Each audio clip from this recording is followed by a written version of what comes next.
Hello, and welcome to how to integrate your subject with your background.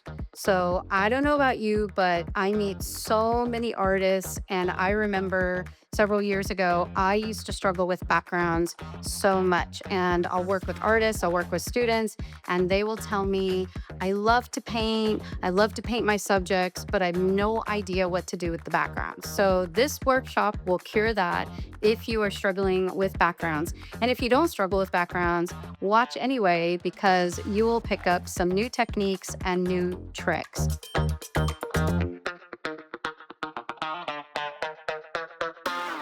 Okay, what are these common mistakes and struggles? There's probably more. This is not an exhaustive list, but I have found when I look at artwork where their subject isn't integrated, it doesn't look like it's a part of the background. It looks kind of like this and that, sort of like this cat. It's this lovely painting of a cat, very realistic, really well done. And then it's on a background, but it doesn't feel like it's a part of the piece. The color doesn't really connect. It's just not really a part of the background. It looks like, one and two. Also, harsh edges. So when all your edges are the same, they're kind of very graphic and harsh, then it looks like a sticker and like your subject is kind of plastered or just stuck on the background. And then also just a lot of people, you can just see these paintings where they don't know what to do with the background, so they just avoid it, and it's like there is no background, and they just kind of paint it one color or just kind of leave it white, and it just looks incomplete.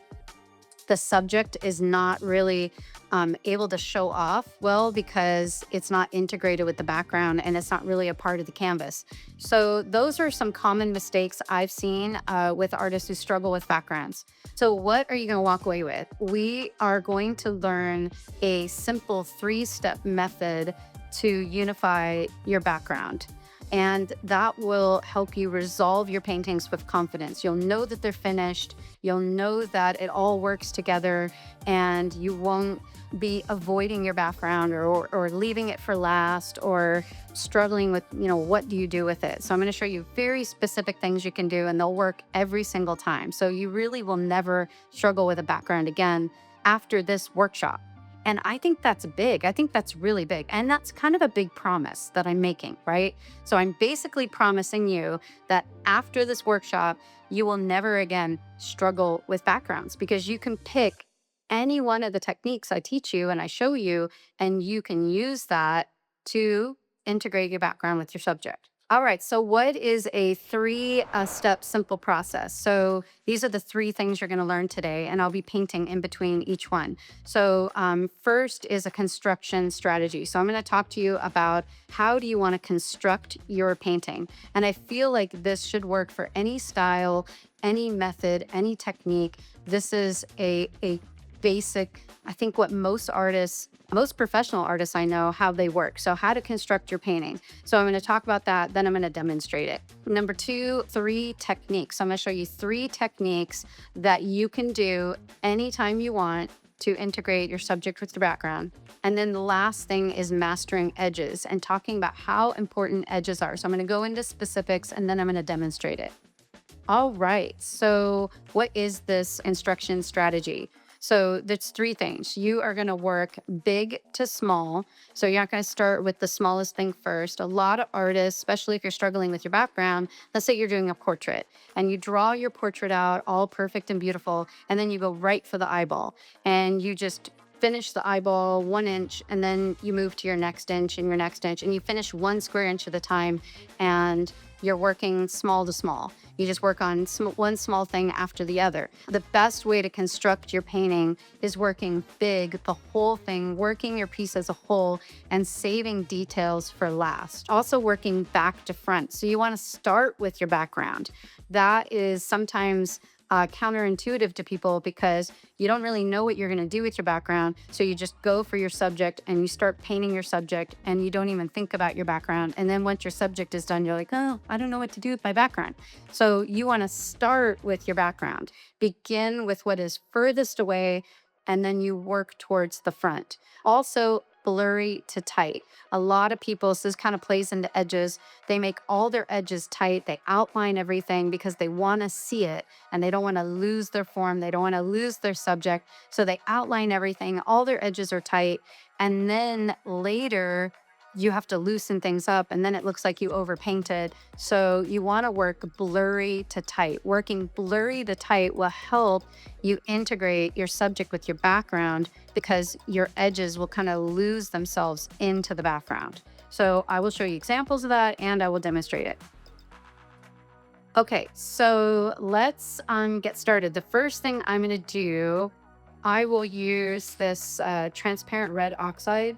And I'm going to put that over the whole thing. By getting rid of the white, the white of the canvas isn't working against you. So most professional artists work with some kind of underpainting. I like to just stain it all one color. You wouldn't have to. You could stain this with lots of different colors, but in this case, I'm going to stain with one color. It helps to kind of unify everything, just kind of using this transparent paint here. And I'm going over the whole thing.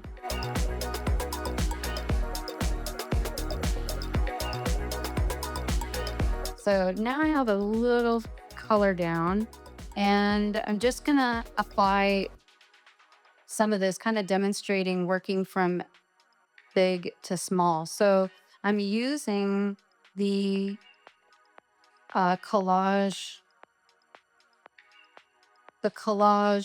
paper underneath, and I'm kind of connecting them a little bit. With art, you always want to have a background, a midground, and a foreground.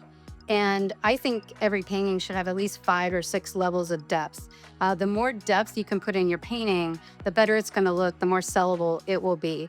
So I don't want to just have a background that's far, far away and then a subject that's plastered on top of it. That's what we're trying to avoid. That's not really integrating your subject with the background. So this subject here has to kind of begin to morph into the background some. And I like to connect it to the sides. So this is just working in layers and working, thinking kind of big and, the piece overall as a piece versus, kind of thinking about like, what is she wearing and what does her face look like? And is there a tree back there? I'm not thinking about details at all. I'm just trying to get the whole piece to work together. And of course, I'm using the big brush, right? Because if I was working with small brushes at this stage, then it would be, I wouldn't be working big to small. Okay, so now my next move is, so I just sort of began to kind of eke out a background, a midground, right? And then a foreground here. And if you want something to go back in your background, you want it to go far, far away, you need to use colors that are next to each other on the color wheels. And so you want to stop everything and get your tiny brushes out and start to fix it and turn it into a lady or a face or whatever. But I'm going to resist it because that is really going to work against me later. So even though with all my heart I want to fix that, I'm resisting and it's going to, just stay like that. Okay, I think for now, this sort of satisfies that first thing we were talking about of working back to front, big to small, and loose to tight, or another way of saying it is kind of blurry, fuzzy to tight, crisp edged. So all my edges are super fuzzy and everything just kind of looks blurry. And I've done the first thing I set out to do, which is determine what is my subject, what is my faraway background, and what is my midground. And then, of course, the subject is the foreground. So that is all figured out. And now let's learn some more. There's 3 techniques to integrate this subject with the background. Right now, it's pretty integrated, but it's ugly. it's not resolved, right? So we do have to render that form. We have to get this figure to actually look like a figure. One way is chiaroscuro. So what that means is light against dark, dark against light. In a very crude way, we have the dark of her against the light of the background. So that technically is chiaroscuro. Also, number two, anybody can use this.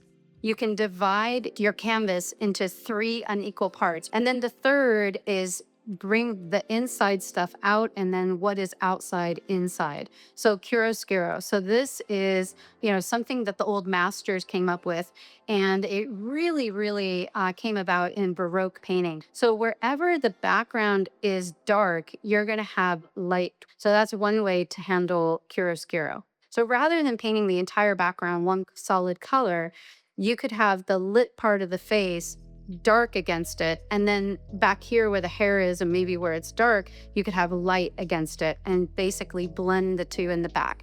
And your subject will be completely integrated with the background. Okay, so 3 unequal parts. So if you look at these compositions, these white lines just kind of show you how the painting is divided up. Okay, and then the third trick is where you take something from the outside. So the color that's outside, bring it in, or maybe a pattern or a design, or it could be a brush stroke. The only way you can really do that is really this technique by creating your background first and allowing it to sort of come into your figure. These are some other examples of that, and where the figure kind of comes and goes, the color is brought in and from the background into the figure and vice versa.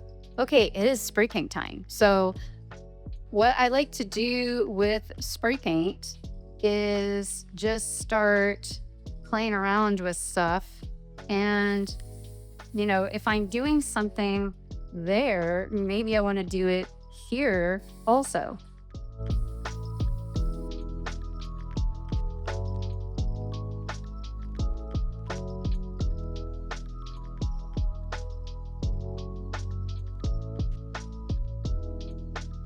So you can use spray paint also to kind of make things blendy, smoothie. Okay, so mastering edges. When you really, I don't care what kind of art you are making, you always want you're going to create your very best art if you master edges. Edges are one of the most important things that's going to make your artwork go from looking, like a beginner did it to somebody who's really advanced. So having intentionality about your edges, you want to be able to create depth with by using your edges. So one is a differential, blurry edges far away, crisp edges up close. Another way is allowing some of your edges to sort of dissipate into the background. So here we have soft edges, and so an edge differential. So if you look at the bird on the left, some of these edges are close to us. Like this wing really pops forward here because number one, we have contrast of the chiaroscuro, of the dark against the light, and then we have a nice crisp edge. So this looks like a much more sophisticated painting than, say, this one, where all the edges are basically the same, and it doesn't look like the artist was very intentional with them. And it lacks that depth. It doesn't have that dimensionality because the edges. Okay, so here we have completely disappearing edges. So you don't even know where the edge of that wing is. It just completely disappears into the background. Here is a watercolor. So some of you watercolor artists, you were wondering about this. Watercolor of the dog. The background is very nicely integrated. Some of the edges completely disappear. So art that looks kind of effortless, and like these two paintings, is usually more sellable. When it looks like you almost just forgot to paint the edge, but then this one's really crisp, it just feels effortless. That's how you get loose artwork. And so this kind of effect right here, where whatever she did in the background is just sort of left alone, and then she picks and chooses where she's going to render, and it begins to feel effortless. So that is a good example of that. Now I got to start making this look good.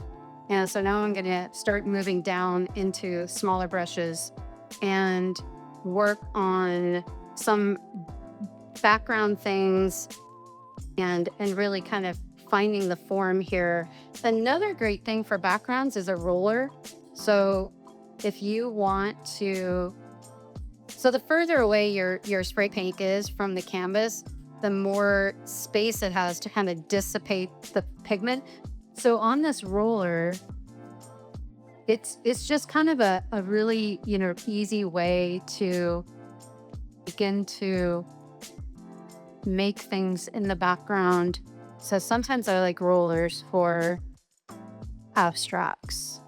So I think I'm gonna do a little chiaroscuro. So here's the dark side, okay?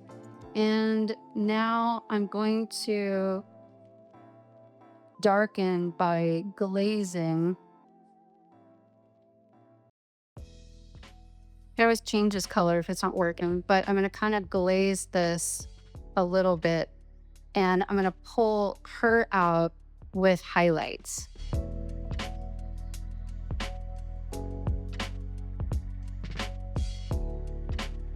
So like I'm just kind of trying to find, shoulders, keeps the edges, a bit blurry at first. This is kind of a case of chiaroscuro in here. And trying to show you like on a old master's painting, the chiaroscuro makes perfect sense. So oils bring a lot. This is something that is like our trademark almost for our school, because I can get this painting most of the way with the acrylic paint and then just come in at the end with, maybe an hour worth of oil work, and it'll look, absolutely stunning. And I just know after this workshop, you absolutely will not have problems with your backgrounds anymore. And all your subjects and your backgrounds are going to be really integrated, and you're going to create some really beautiful artwork. Thanks for being here. Thanks for being a part of this. And we will see you in the next workshop.